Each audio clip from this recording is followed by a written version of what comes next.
guys, Legomnews Signing, and welcome back to another showcase video, and I can't wait to finally showcase my Lego custom Michael Keaton's Batman from The Flash and also Batman from 1989. So this is a figure I've been incredibly excited for to showcase because not only it's my favorite figure, not only is one of my favorite figures I made this year, it's also because Michael Keaton is my favorite Batman. When I think of live-action comic book Batman, I think of Michael Keaton, okay? But in terms of realistic live-action Batman, it's Robert Pattinson, okay? But Michael Keaton is my Batman. He's been my Batman ever since I was a kid. When I first watched Batman 1989, I think when I was maybe 5 or something, and then watching The Dark Knight. But Michael Keaton was my first Batman, and this figure is just incredibly special to me. And he was also one of the reasons I got into Batman. So, yeah. So, I started on this figure, I think around maybe, around end of June or close to the beginning of July, because I was having such a hard time thinking about how I was going to make this figure, because this is a figure I wanted to get right. Because, the previous Batman figure I made was Robert Pattinson's Batman figure, and, that figure was, pretty shit. So, my main priority was for me not to screw up this figure one bit, and after seeing Brickbuster Customs Lego Michael Keaton Batman custom over on Instagram, it kind of gave me an idea on how I wanted to do mine. It kind of just gave me some ideas how I wanted to do mine. So yeah, and also he did kind of help out on how I was gonna make this figure. So big thanks to him, and link to his Instagram will be in the description below. So yeah, guys, with all that said, let's get started. You're.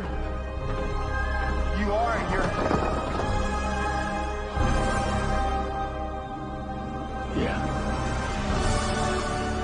I'm Batman. So finally talking about Michael Keaton Batman himself. Now I just want to point out a few things that the major parts of this figure are heavily inspired by Brickbuster Customs and Brandon Figs over on Instagram. Mainly, this figure is mainly inspired by Brickbuster Customs, who made an incredible Michael Keaton Batman figure that I believe you saw in the beginning of the video. Really cool customized art. If you have Instagram, I highly recommend you check him out. His figures are just amazing and just top tier. And he did kind of give me some ideas on how to make this figure. So yeah. So one of my main priorities with making this figure before I made this figure was I did not want to screw it up like how I did with the Robert Pattinson Batman figure, because that figure is just awful.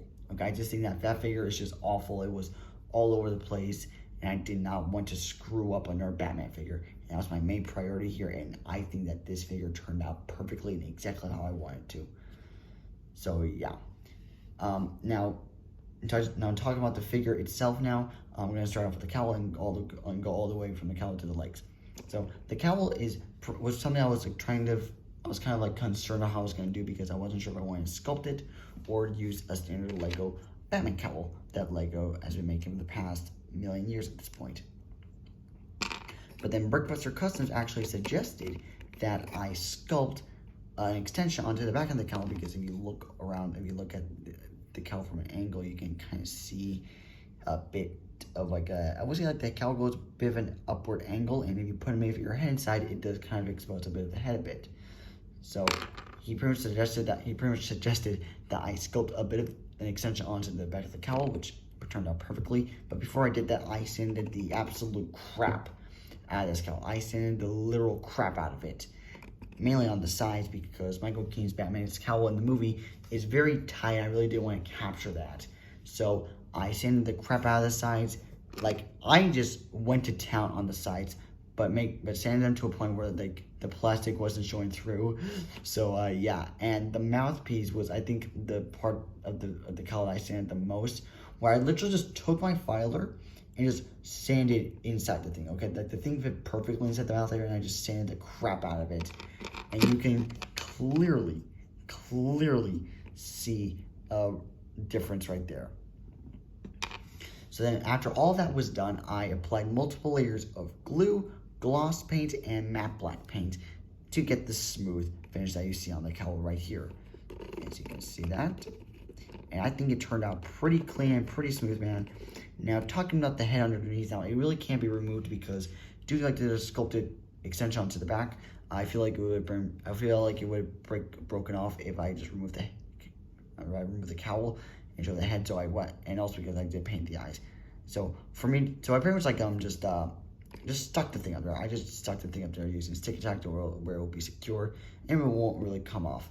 And I also did kind of paint a bit of the head right there. So yeah, you can see some of the facial features onto here, which is actually just a standard 2012 Batman unmasked Batman head that just had the white thing underneath. I don't know what was that about, so I pretty much just took that head, painted some facial features onto here just to make him look a little bit older. And as you can see on the eyes there, you can see a bit of dark gray right there. I don't know if the camera could capture that.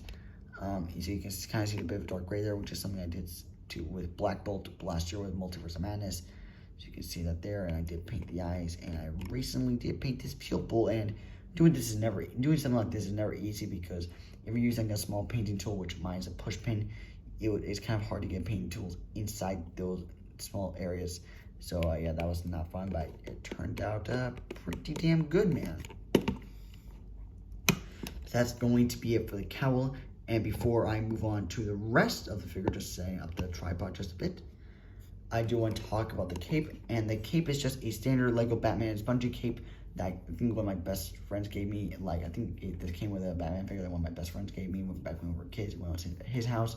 And it came with this cape, and I had it lying around, and I knew that this cape would be perfect for Michael Keaton's Batman. So yeah, so now putting the cowl back on, or this is the head, we can talk about the rest of the figure itself. So the sculpted torso is just pretty much inspired by Brandon Figs over on Instagram. Highly recommend you go check him out if you do have Instagram. And you can see the sculpted detail on there. You can just see pretty much almost the entire torso is fully sculpted, as you can see right there. And one thing I did is that I was actually originally thinking about making a 3D belt, but I decided, I knew it was gonna, but I realized it was gonna look weird if I just apply a paper belt and I just apply these little canisters on here. I knew it would just look so freaking weird, so I pretty much decided to sculpt the belt last second. So yeah, and that was just not fun. I think that was actually my first time sculpting a belt like that. I think it's my very first time sculpting a belt like that. So yeah, that was not fun at all. And of course, I did paint the iconic bat symbol, as you can see right there, which is also like on the base of the figure itself. And let me tell you guys, painting this was not easy, okay? Painting this was just absolutely ridiculous, and I hated every single second of it. Trying to get all the right points right, just trying to get all like the points right, and just trying to get the shape as accurate as possible was not easy.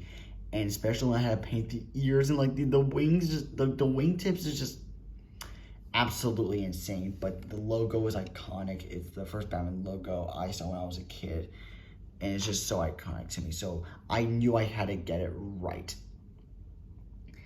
And of course, you can see all the gray highlights around there. And I was actually originally planning to sculpt these little abdomen, or like I don't know, 6-pack areas. I don't know what they're called, but yeah, I was planning to sculpt those, but instead I just painted them. And now moving on to the arms. The arms are heavily inspired off of Brickbuster Customs that are mainly the shoulder pads. The shoulder pads I just sculpted on, and after I sculpted the shoulder pads on, after I dried them, of course, I did apply these 3D cuffs onto both arms, which I was actually originally planning to do like the little blades that he has, but I knew that eventually those were going to break off, so I didn't do those, unfortunately. And that's something I did want to do with this figure, but unfortunately I didn't. Maybe with future Batman figures I'll do it. And I did apply some 3D cuffs around there and paint, and gluing these.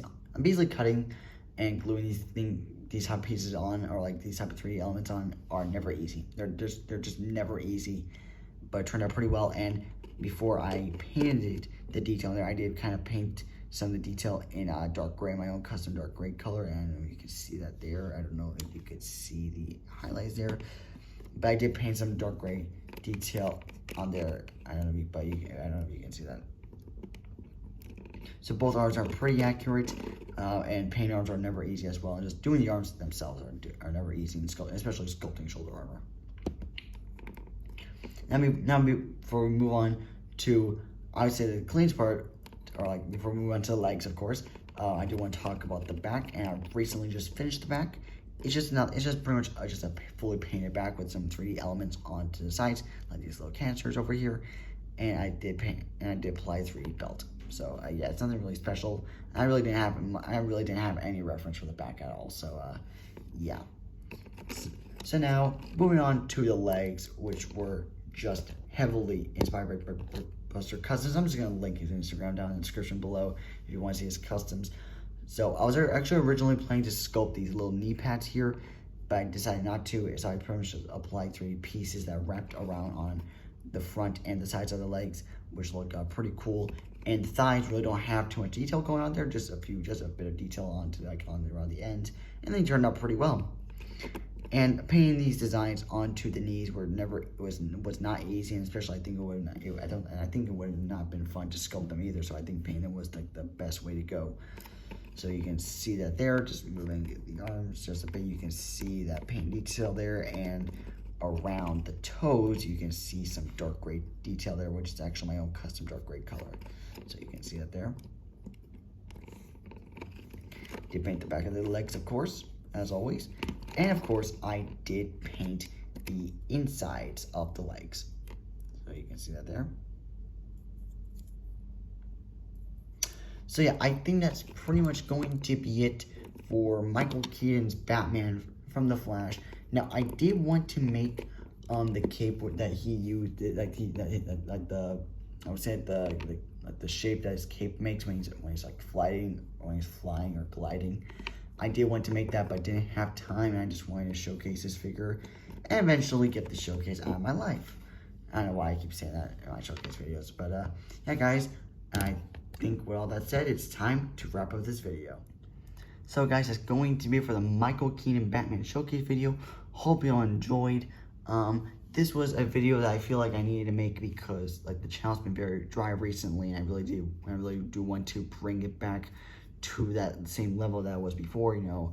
And I also did post a poll up on YouTube if I should like save Keaton Batman for the Flash showcase or make a showcase about him, which I think, and a lot of people did vote just for him to have his own separate showcase. And he will be a stand-in in the Flash showcase, which he and Supergirl are pretty much the only figures I've done.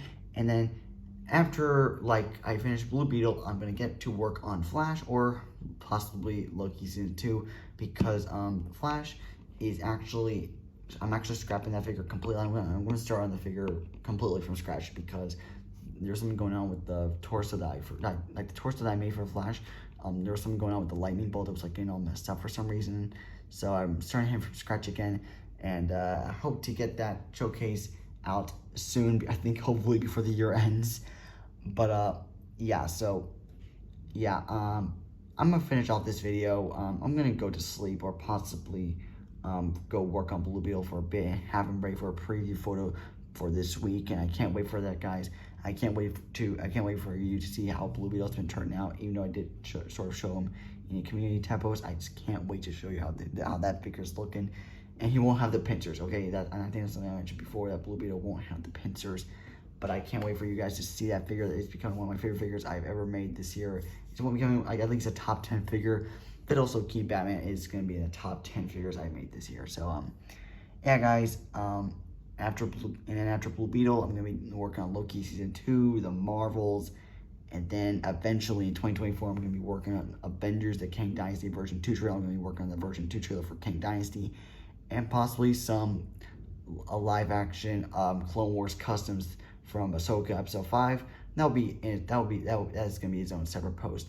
But yeah, guys, hope you all enjoyed this video, and this is Legomnews signing out. Have a great day, everyone.